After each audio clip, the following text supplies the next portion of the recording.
What is the key difference between successful people and unsuccessful people? Think about it. We all have 24 hours a day, 7 days a week, and 365 days a year. It's very, very fair. It is an equal playing field. So at the end of the day, what determines how successful we become is how we use our time. So this is how successful people manage their time. Today, I'm going to give you 3 simple strategies that will help you to manage your time better. Strategy number 1, time block for social media and emails. Understand this, when you get up in the morning, if the first thing that you do is to go and reach for your cell phone, and you're checking your messages, you're checking your email, you're checking your PM, you're checking social media, that first hour every morning, that's your most critical hour. How you do in the morning dictates how well you do the rest of the day.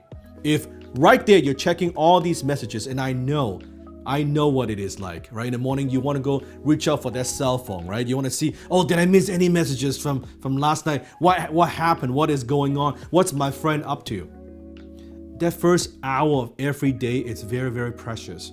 You should think about how you can invest that wisely. For some, maybe you want to do some light reading in the morning. For some, maybe you want to do a little bit of exercise. You want to work out. You want to do a little bit of yoga, a little bit of stretching. For some, you want to have a very nice breakfast with your family. It is connection time. For some, maybe it's time for you to set the goals and say, okay, what are some of the things that you want to accomplish that particular day? What you don't want is to jump into email mode. I always say your inbox is other people's agenda. Every single time you check your inboxes, all these things that just demands your attention, that pulls your way, that distracts you. You don't want to check your emails 10 times a day. And you don't want to check your social media 10, 20 times a day either. It's very easy to screen suck all day and you're just checking messages repetitively, right? And you check it every 10, 20 minutes. Do you really need to do that? The metaphor I use all the time is, do you go check your mailbox 10, 20 times a day? Then why would you go check your inbox 10, 20 times a day? One of the things that I do is I block out the time for social media and I block out time for email. That's it.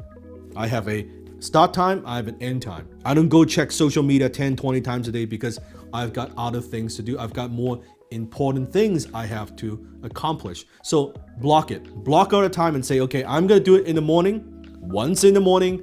If you want to, I'm gonna do it once in the evening, and that is it. In between, you work on important things. You work on projects, you work on your business, you work on your career, whatever that you are working on.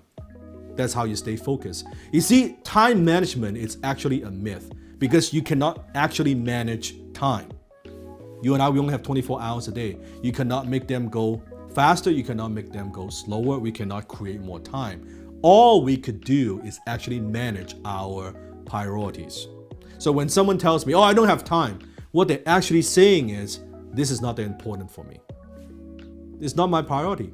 That's what they're actually saying. Well, I don't have time to exercise. What they actually mean is exercise is not that important to me. That's the truth. So time management is actually priority management. And at the end of the day, priority management is actually self-management. How you manage yourself and how you manage your energy. What do you invest your energy in? Into something that will contribute to your happiness, to your health, to your well-being, to your success. That's the key. Strategy number 2, know your magic number. If you don't know what your magic number is, I talk about this extensively in my book, FU Money. If you don't have a copy of my book, FU Money yet, click the link in the description. You could get a free copy. All you need to do is cover the shipping. In the book, I talk about your magic number. Let's say your goal, your financial goal is to make $100,000 a year, 6-figure income. Wouldn't you agree that's pretty good for most people? $100,000 a year. And let's say on average, you work 40 hours a week. And we have 52 weeks a year. Let's say you take 2 weeks off, 50 weeks a year. So 50 weeks times 40 hours, that's 2,000 hours. So take your annual income goal, $100,000. Let's divide that by 2,000 hours. What do you get? You get $50 $50 per hour. So what it means is this: if your goal is to make $100,000 a year, it means that your hourly rate needs to be at least, at the very minimum, $50 an hour. Now, here's the key. Look at everything that you do every single day and ask yourself this question. Comment below. Is what I'm doing worth $50 an hour? Now, if what you're doing now is not worth $50 an hour, that means for every single hour that you're working, you need to be at least making $50 an hour. That's the very bare minimum of the value that you need to create for every hour that you put in. If what you're doing is not worth $50 an hour, then how the hell in the world ever you're gonna get to $100,000 a year? It's cause and effect. Does that make sense? And now let's say your goal is to make $1 million a year. $1 million a year. What does that mean? It means at the very minimum, every single hour that you work, your hourly rate needs to be at the very minimum $500 an hour.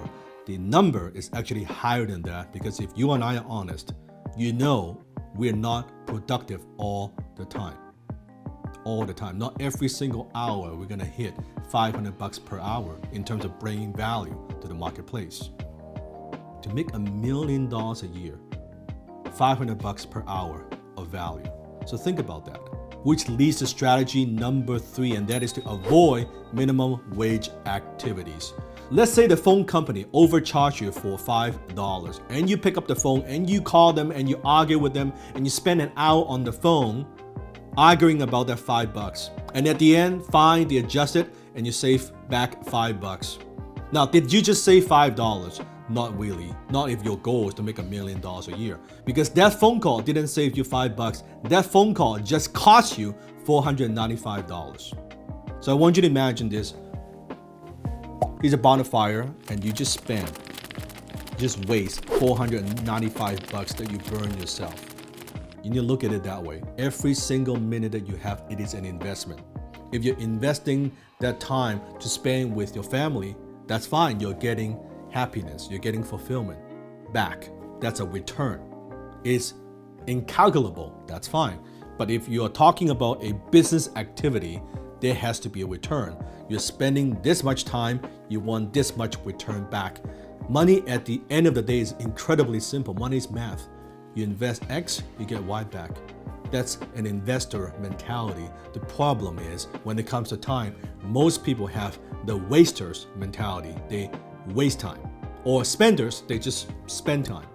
There's a Chinese proverb that I like. An inch of time is worth an inch of gold. But you cannot buy the inch of time with an inch of gold. So choose wisely how you want to invest your time, because at the end of the day, your life is nothing more than a reflection of how well you invest your time.